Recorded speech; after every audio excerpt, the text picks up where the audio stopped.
The morning of June 4, 1942, over Akutan Island in the Aleutian chain, Petty Officer First Class Tadayoshi Koga felt the shudder in his controls before he understood what had happened.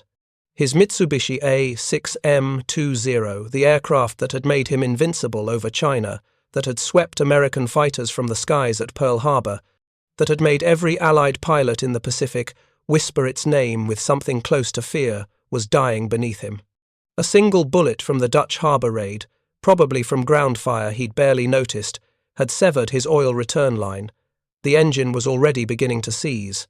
Koga was 21 years old and had perhaps 90 seconds to live, though he didn't know it yet. Below him stretched a landscape of volcanic rock and tundra, utterly unlike anything he'd trained for. No rice paddies, no friendly carriers within gliding distance, just the savage emptiness of the Aleutian wilderness and the mathematical certainty that his aircraft would not make it home. He began looking for somewhere, anywhere, to put down. What he saw looked like a clearing, flat and broad enough for an emergency landing. What he couldn't see, from his altitude and angle, was that it wasn't land at all. If you're enjoying this deep dive into the story, hit the subscribe button and let us know in the comments from where in the world you are watching from today. When Koga's Zero hit the tundra swamp at just over 80 miles per hour, the wheels caught immediately in the bog beneath the moss. The aircraft flipped violently forward, snapping Koga's neck against the instrument panel with enough force to kill him instantly. The Zero settled upside down, its tail pointing at the grey Aleutian sky, its propeller buried in the mud, its secrets locked inside a nearly intact airframe. For 5 weeks it sat there, gradually settling deeper into the muskeg, invisible to American patrols, unknown to the Japanese who had written Koga off as missing in action. Neither side understood yet what had just happened. The Japanese had lost an aircraft they considered expendable. The Americans hadn't even found it. But history had just turned on a single bullet hole and a pilot's final, fatal miscalculation. To understand why this moment mattered, why this one crash would alter the entire trajectory of the Pacific Air War, you have to understand what the Zero had become by the summer of 1942. It wasn't just an aircraft. It was a myth, a ghost, a weapon that Allied intelligence barely understood and that Allied pilots feared with the kind of visceral dread usually reserved for acts of God rather than acts of engineering.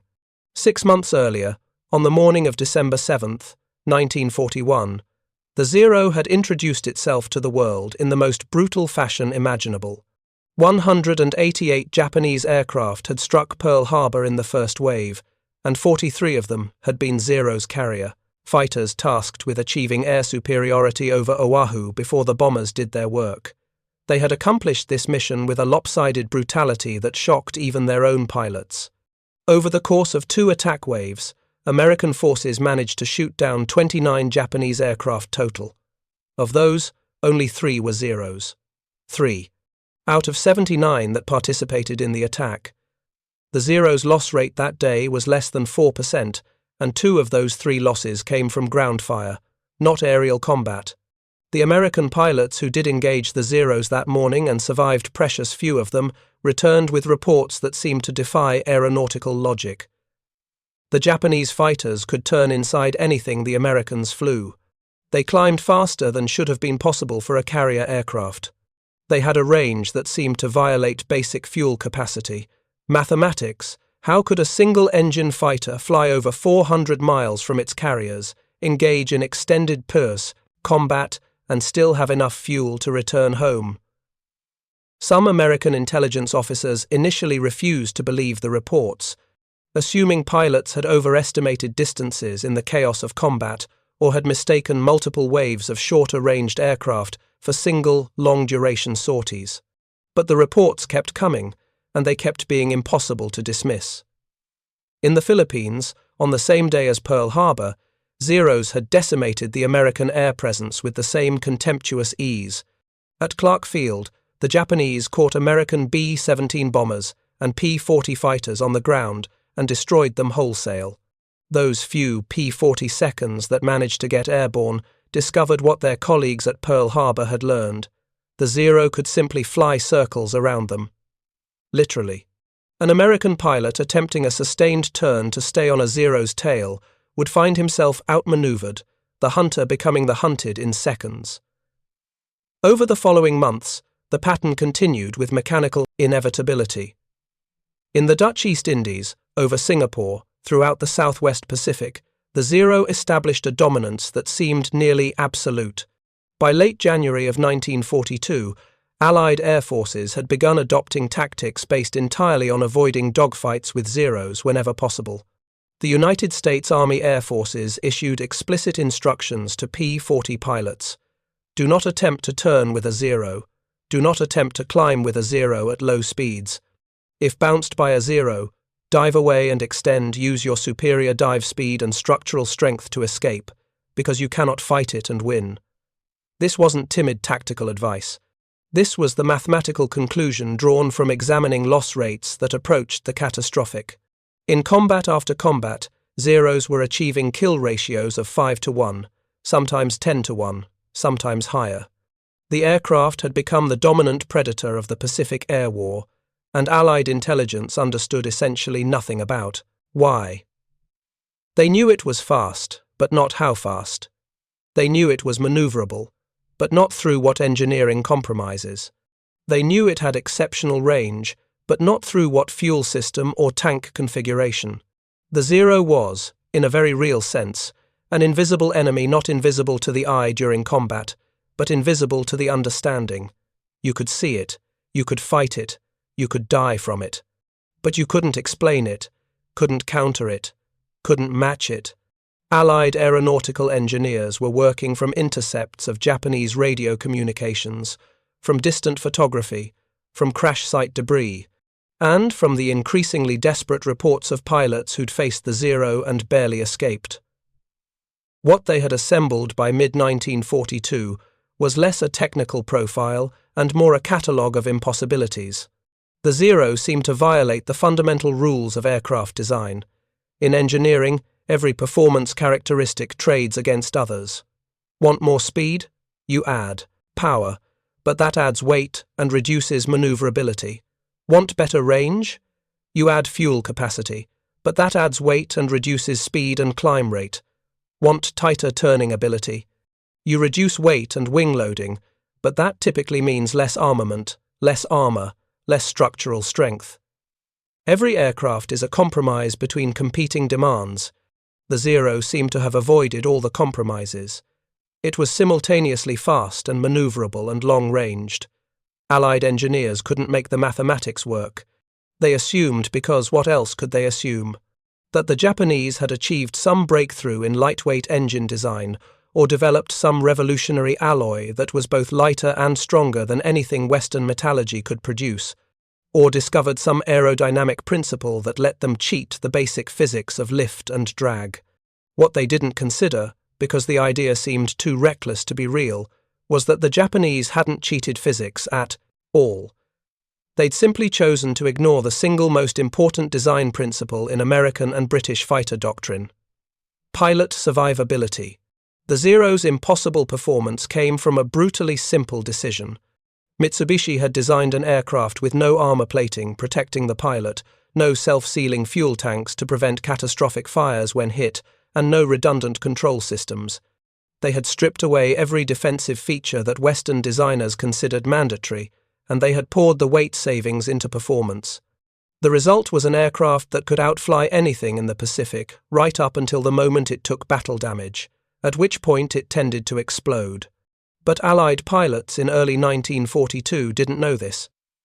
They just knew that the Zero was untouchable, that engaging one in turning combat was suicide, and that the Japanese seemed to have an inexhaustible supply of them, flown by pilots whose training and discipline exceeded anything that hastily mobilized American forces could field.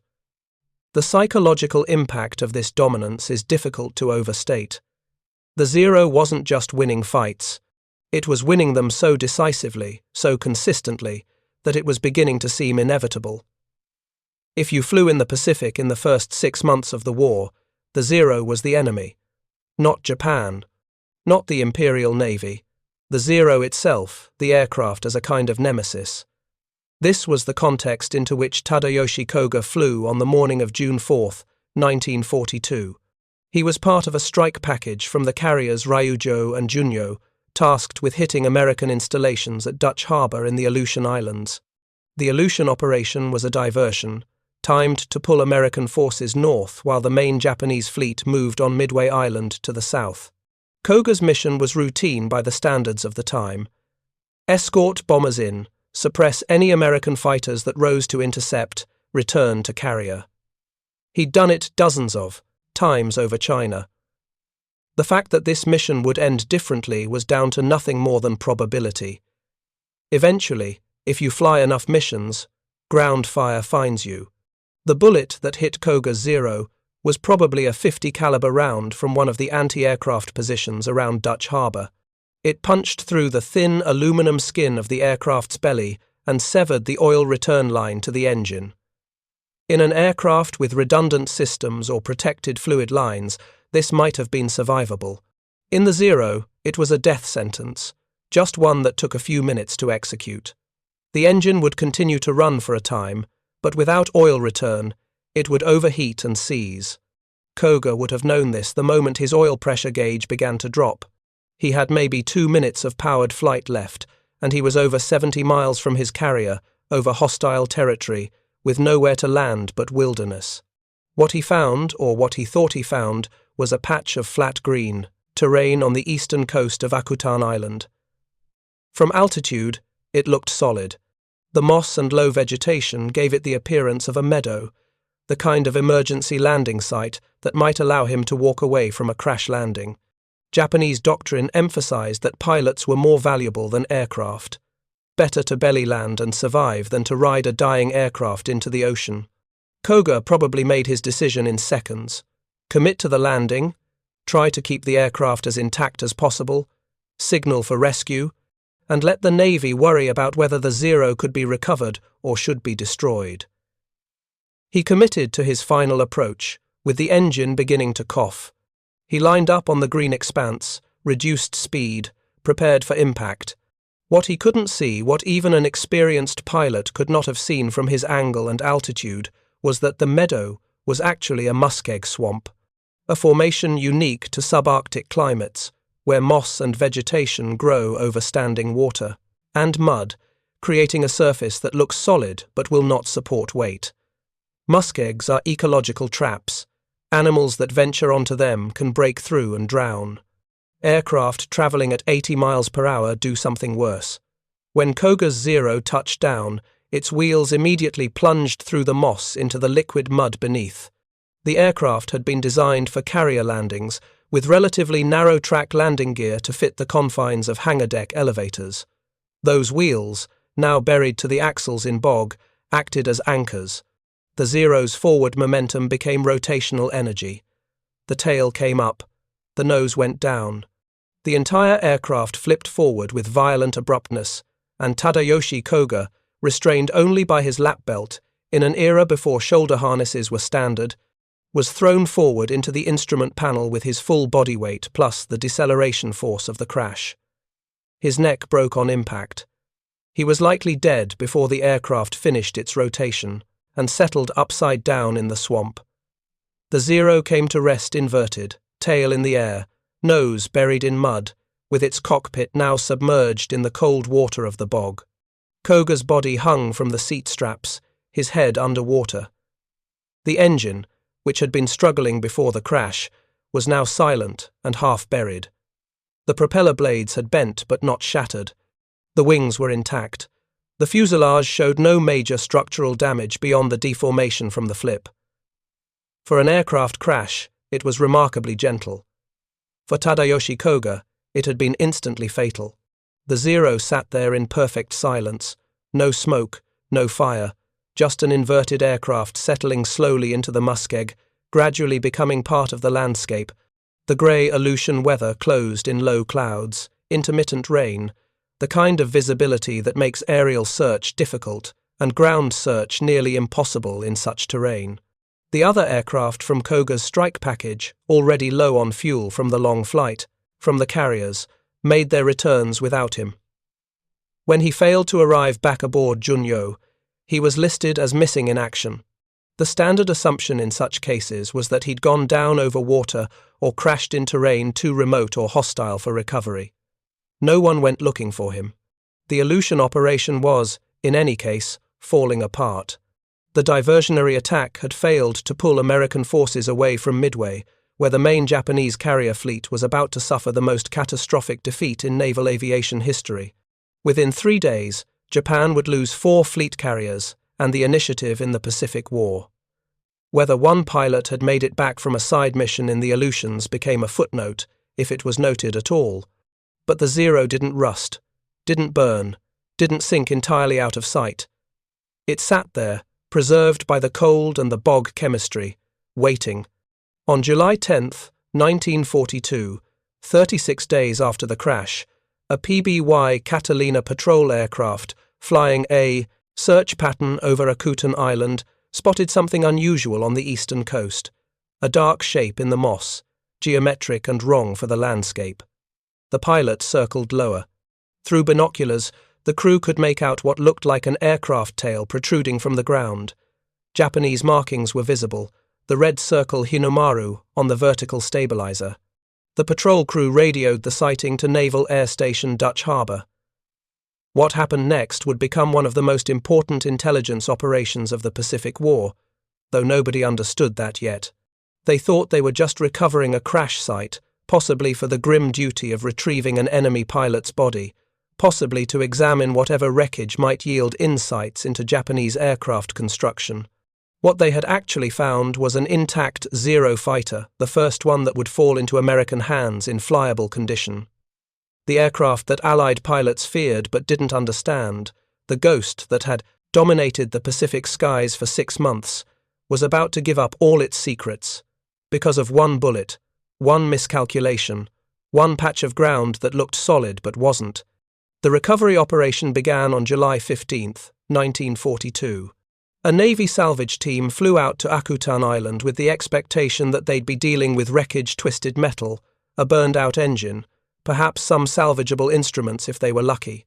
What they found instead stopped them cold. The Zero was upside down, yes, and partially submerged, yes, but it was fundamentally intact.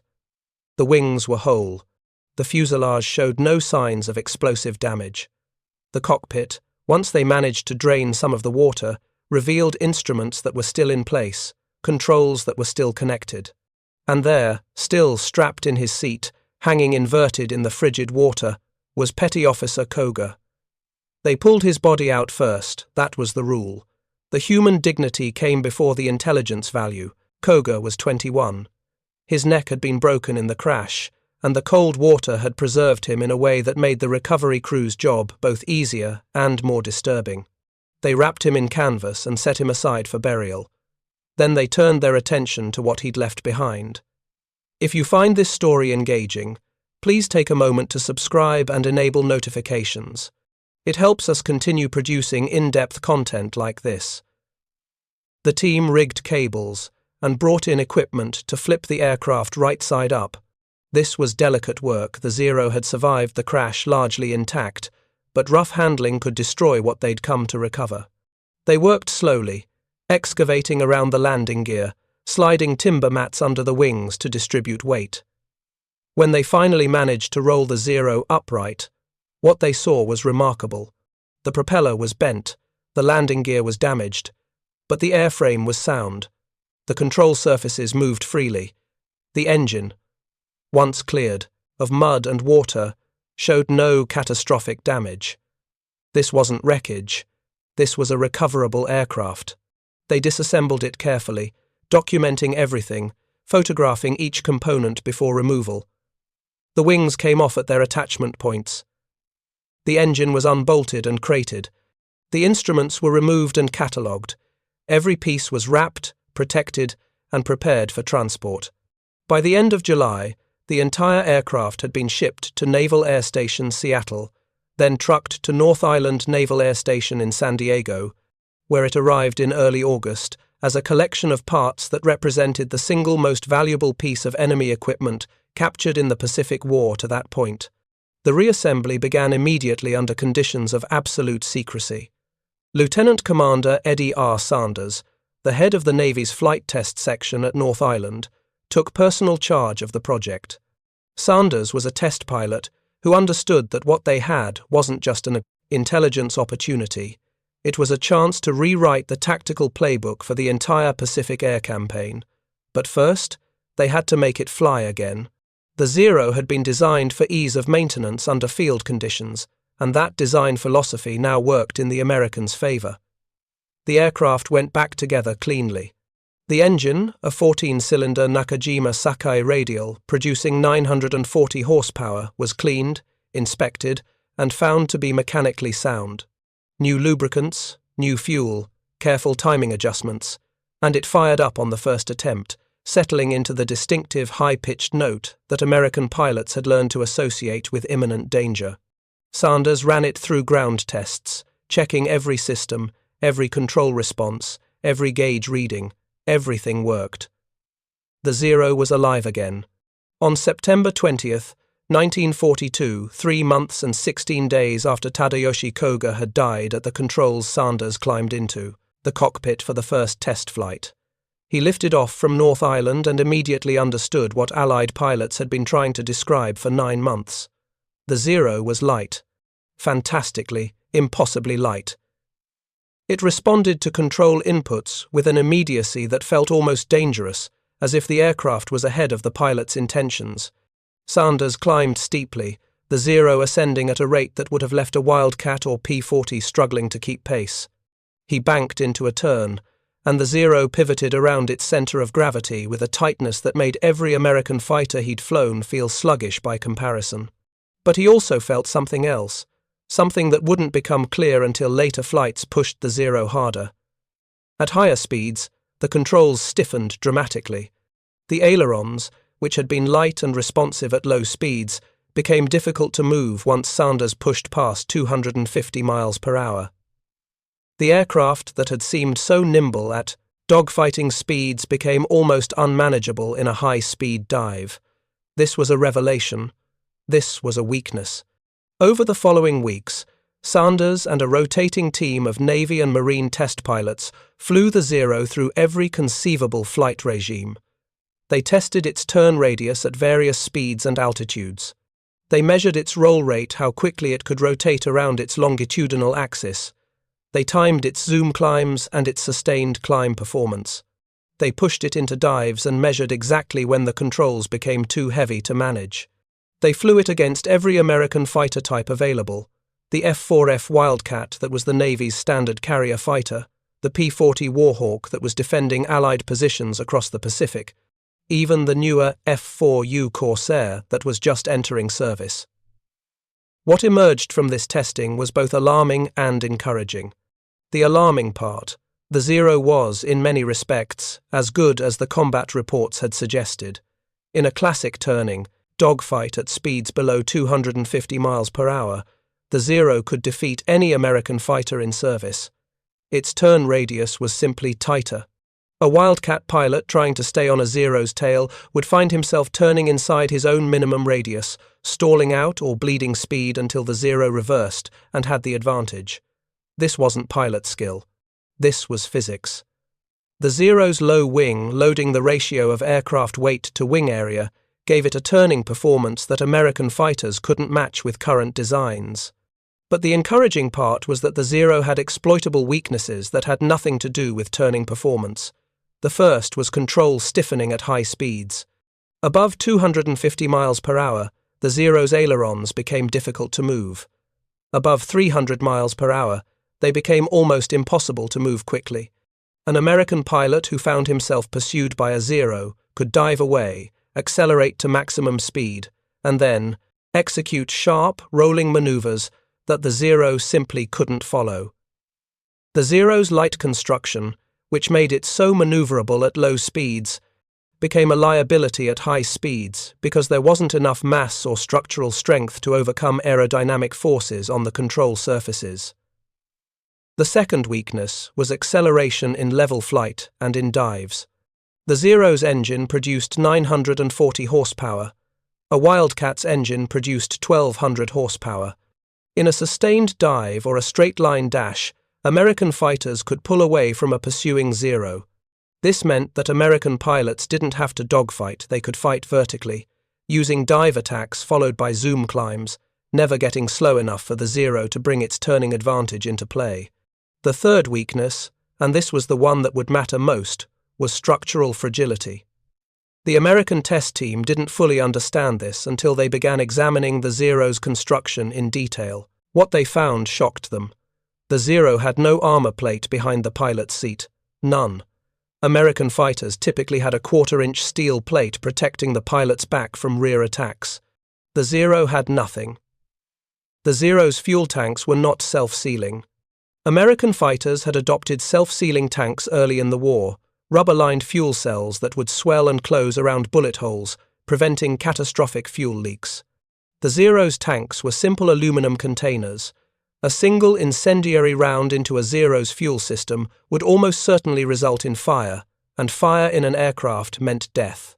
The Zero's skin was extraordinarily thin as 1/25th of an inch in some places. The Americans had assumed this was advanced lightweight alloy. It was just aluminum, made thin to save weight. You could literally punch through the Zero's fuselage skin with a screwdriver. The engine cowling had minimal armor. The oil cooling system was exposed. The control cables ran without armored conduits. Everything that could be removed to save weight had been removed. The Zero was fast and maneuverable because it was fragile, and it was fragile in ways that made it vulnerable to even brief bursts of gunfire. This was the revelation that changed everything. The Zero wasn't technologically superior. It was just optimized for a different set of priorities. Japanese doctrine assumed that the best defense was perfect attack, that a skilled pilot in a highly maneuverable aircraft could always position himself advantageously and thus would never need to absorb enemy fire. American doctrine assumed that even good pilots got hit and that survivability mattered more than peak maneuverability.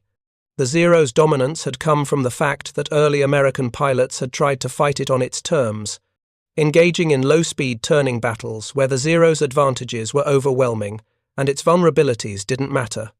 The solution was simple. Don't fight that. Battle. Hit and run.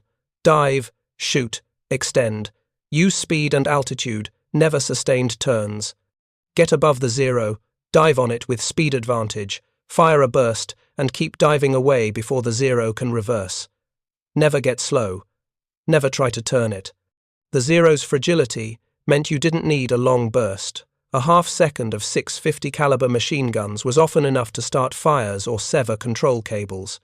Then you dove away before the Zero could respond, climbed back to altitude using your superior power-to-weight ratio in vertical flight, and set up for another pass. This became the foundation of the WWII, the tactical doctrine developed by Lieutenant Commander John S. Thach and others, refined based on the captured Zero's actual performance characteristics. The WWII involved pairs of fighters flying parallel courses, weaving back and forth across each other's paths. If a Zero got on one fighter's tail, that fighter would turn toward his wingman. The wingman would already be turning toward him. As they crossed, the wingman would have a perfect shot at the Zero that was pursuing his partner. The Zero, committed to its turn, couldn't evade without breaking off the attack. The tactic used the Zero's maneuverability against itself. The tighter it turned to stay on target, the more predictable its flight path became. This tactical revolution was disseminated throughout the Pacific Fleet in late 1942 and early 1943 through a remarkable combination of technical bulletins, training films, and direct instruction. The captured Zero became the teaching tool. American pilots were given flights in the Zero itself, learning exactly how it felt, what it could and couldn't do. Fighter squadrons practiced against it, learning the timing of dive attacks, the angles that worked, the speeds they needed to maintain. The Zero that had been found in an Aleutian swamp became the most flown enemy aircraft in American hands, accumulating test hours that taught an entire generation of naval aviators how to kill the thing they'd once feared. The psychological impact of this knowledge was profound. The Zero went from being an invincible nemesis to being an understood opponent. Pilots who had avoided combat with Zeros whenever possible now engaged them confidently, knowing exactly what to do. The mystique evaporated. The statistics began to shift. Where Zero pilots had been achieving kill ratios of 5 or 10 to 1 in early 1942, by mid-1943 they were fighting at closer to even odds. By 1944, American pilots were achieving kill ratios against Zeros. The hunter had become the hunted, and the turning point could be traced directly to that single aircraft pulled from the Aleutian mud. But the story is incomplete if we focus only on what the Americans learned. We must also consider what the Japanese lost, not through the capture of the aircraft itself, which they never knew about during the war, but through their own inflexibility in the face of changing circumstances. The Zero's design priorities had been perfect for the war Japan expected to fight: short, decisive conflicts where highly trained pilots in superior aircraft would achieve quick dominance and force negotiated settlements. But the war that actually developed was one of attrition, of grinding campaigns over years, of industrial production overwhelming tactical excellence. The Zero that dominated in 1941 was still the frontline Japanese fighter in 1944, barely modified from its original design. The Japanese had tried to develop replacement aircraft, but production difficulties, resource shortages, and doctrinal inflexibility meant the Zero remained the workhorse of Japanese naval aviation throughout the war. And as American fighters evolved as the F-6F Hellcat entered service with more power, more armor, and tactics specifically designed to counter the Zeros, strengths the Zero became increasingly obsolete. The aircraft that had once seemed impossible to beat became, by late in the war, easy prey for American pilots who knew its every limitation. Consider the mathematics of this transformation. In the 6 months following Pearl Harbor, from December 1941 through May 1942, Zeros achieved an estimated kill ratio of 12 to 1 against American aircraft. 12 Allied aircraft destroyed for every Zero lost in air-to-air combat. By the latter half of 1943, after the tactical lessons from the captured Zero had been fully disseminated, that ratio had reversed. American fighters were achieving kill ratios of 3 or 4 to 1 against Zeros. By 1944, particularly after the introduction of the F-6F Hellcat and the training of new pilot cadres who'd never known the fear of the Zero's early dominance, American pilots were routinely achieving ratios exceeding 10 to 1 in major engagements. The Battle of the Philippine Sea in June of 1944, known to American pilots as the Great Marianas Turkey Shoot, exemplified this transformation. Over 2 days, Japanese naval aviation launched massive strikes against the American carrier fleet, sending wave after wave of aircraft that included large numbers of Zeros. The Americans destroyed approximately 400 Japanese aircraft while losing fewer than 30 of their own. The kill ratio approached 15 to 1. Entire Japanese carrier air groups were annihilated. Pilots who'd trained for years, in some cases flying the same Zero variants their predecessors had flown at Pearl Harbor, were shot down in combat that lasted seconds. The Americans had every advantage. Better aircraft, better tactics, better radar-directed intercepts, and complete psychological confidence born from understanding exactly what the Zero could and couldn't do. That understanding traced directly back to Akutan. The captured Zero had been the template, the physical example that proved the vulnerability of what had seemed invincible. Every tactical briefing, every training session, every gun camera film that showed a Zero burning after a properly executed dive attack, all of it rested on the foundation of knowledge gained from that single aircraft. The Japanese had won the early air war through superior training and superior equipment. The Americans had won the later air war through systematic analysis, tactical adaptation, and industrial production that could replace losses faster than the enemy could inflict them. The captured Zero was the fulcrum on which that transition turned. But there's a deeper irony here, one that reveals something profound about military doctrine and institutional learning. The Japanese had always known Zero's vulnerabilities.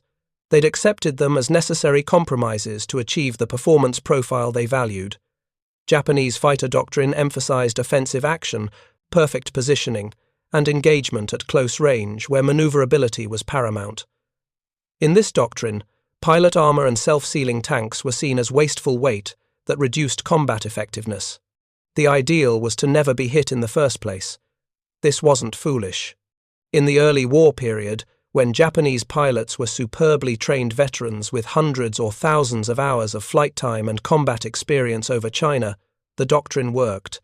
Elite pilots in maneuverable aircraft could indeed position themselves advantageously, often enough that vulnerability to gunfire was an acceptable risk. But doctrine based on elite performance doesn't scale to mass warfare. As the experienced pilots were killed or worn down, as replacement pilots with minimal training were rushed to the front, as American fighters improved and American tactics evolved, the Zero's vulnerabilities became catastrophic liabilities. An aircraft designed for samurai was being flown by conscripts, and it killed them. The American approach, armor, self-sealing tanks, redundant systems, aircraft designed to bring damaged machines and wounded pilots home, was predicated on different assumptions. It assumed pilots would be hit, it assumed the aircraft would be damaged. It planned for survival, for recovery, for pilots who could learn from combat and return to fight again. This approach cost performance. A Wildcat was slower and less maneuverable than a Zero, but a Wildcat pilot who survived being hit would learn, adapt, and become more dangerous with experience. A Zero pilot who survived being hit was, statistically speaking, lucky because the Zero didn't protect him, and the next hit likely wouldn't miss. The captured Zero revealed this philosophical difference in stark material terms. American engineers examining the aircraft weren't just learning about enemy capabilities, they were seeing proof of their own doctrine's validity. The Zero wasn't superior technology, it was a different optimization. And in a war of attrition, optimization for survivability beat optimization for peak performance. The fate of the aircraft itself is worth noting. The Akutan Zero, after its extensive test program, was assigned to Naval Air Station San Diego for continued evaluation and training. On February 15, 1945, during a training flight, an American pilot pushed the aircraft too hard in a dive. The Zero's engine quit accounts vary as to whether it was fuel starvation from inverted flight or mechanical failure, and the pilot was forced to make an emergency landing. He chose the taxiway at North Island, but misjudged his approach speed. The Zero ground-looped, the landing gear collapsed, and the aircraft was destroyed. No one was seriously injured, but the airframe was too damaged to repair. By that point, it hardly mattered. The Zero had already given up everything it could teach. The Americans had captured other Zero variants during the island, campaigns. The tactical lessons had been learned and taught. The psychological advantage had evaporated. The aircraft that had terrorized Allied pilots for the first year of the war was, by early 1945, considered obsolete even by those flying it. The Akutan Zero's destruction on a California taxiway was almost fitting. The aircraft had died once in an Aleutian swamp and died again as a training aid that was no longer needed because its lessons had become common knowledge. Tadayoshi Koga was buried on Akutan Island with military honors by the American recovery team. His grave remained there until 1947, when Japanese authorities arranged for the repatriation of remains from the Aleutian campaign. He was cremated and his ashes returned to Japan, where his family had spent 5 years believing he'd been lost at sea. They never knew, perhaps never know to this day, that his final flight had altered the course of the Pacific War in ways he could never have imagined. He'd died trying to save his aircraft, following doctrine, attempting an emergency landing rather than bailing out over water. That decision to preserve the Zero rather than destroy it or abandon it had given the Americans the key to defeating it. The story of the Akutan Zero is often told as a tale of lucky intelligence, the right aircraft crashing in the right place at the right time. But that framing misses the deeper significance. Yes, the capture was fortunate. Yes, the timing was critical. But what mattered wasn't the luck, it was what the Americans did with it. They didn't just examine the Zero. They tested it exhaustively, analyzed it systematically, and disseminated every finding throughout their entire tactical aviation community. They changed how they fought based on what they learned. They adapted their training, their tactics, their aircraft development priorities. The Japanese, by contrast, never knew their premier fighter had been captured, but even if they had, their institutional structure made adaptation difficult. The Zero remained in frontline service, not because Japanese engineers didn't recognize its limitations, but because the industrial and doctrinal systems were too inflexible to replace it.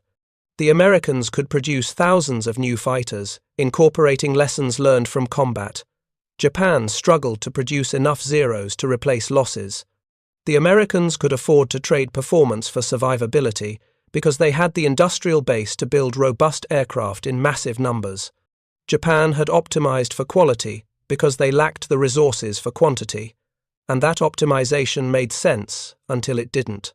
This is the final irony of the Akutan Zero. It revealed not just technical vulnerabilities but systemic ones.